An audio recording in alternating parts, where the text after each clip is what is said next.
ఓకేనా. నా పేరు కుంజా శ్రీను, ఆదివాసీ సంక్షేమ పరిషత్ ఆంధ్రప్రదేశ్ రాష్ట్ర ప్రధాన కార్యదర్శిని.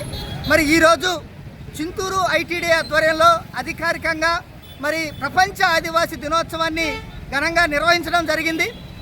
అదేవిధంగా మరి పిఓ గారి ఆధ్వర్యంలో ఈ యొక్క కార్యక్రమం జరిపినందుకు మాకు చాలా సంతోషకరంగా ఉంది. ప్రపంచ దేశాలన్నీ కూడా ఈరోజు ఆదివాసీ దినోత్సవం జరుపుకుంటున్నాయి.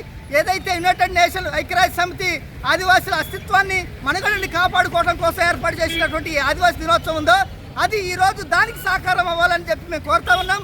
ఈరోజు రాష్ట్ర ప్రభుత్వం ఏదైతే ఉందో నిన్న మొన్న కూడా బంధులు, ర్యాలీలు, ధర్నాలు ఈ మధ్య కాలంలో ఆదివాసులు చేస్తున్నటువంటి ఆందోళన చూస్తూ ఉన్నాం.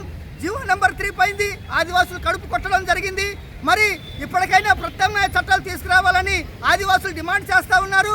అదేవిధంగా ఆదివాసులు గుండెకాయ లాంటి 170 చట్టాన్ని రద్దు చేయాలని చెప్పేసి కుట్రతో 1672 మంది నాన్ ట్రైబ్స్ సుప్రీంకోర్టును ఆశ్రయించారు. దీని మీద ప్రభుత్వం స్ట్రాంగ్ కౌంటర్ వేయకపోతే గతంలో జీవో నెంబర్ 3కి పట్టిన గతే 170 పట్టే పరిస్థితి ఉంది. ఇదే కనుక జరిగితే ఈరోజు 170 ఉంటేనే ఆదివాసులు సెకండ్ 2వ గ్రేడ్గా ఇక్కడ బతుకుతున్నాం. అసలు 170 లేకపోతే ఈ నాన్ ట్రైబ్స్ మమ్మల్ని ఇక్కడ బతకనివ్వరు, నిల్వ నీడ కూడా ఉండదు. ఇది కేవలం ఒక హక్కు మాత్రమే కాదు, మా జీవన నాడి, మా గుండెకాయ.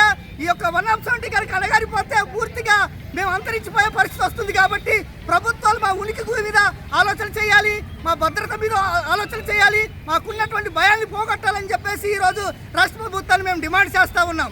జై ఆదివాసీ. జై ఆదివాసీ.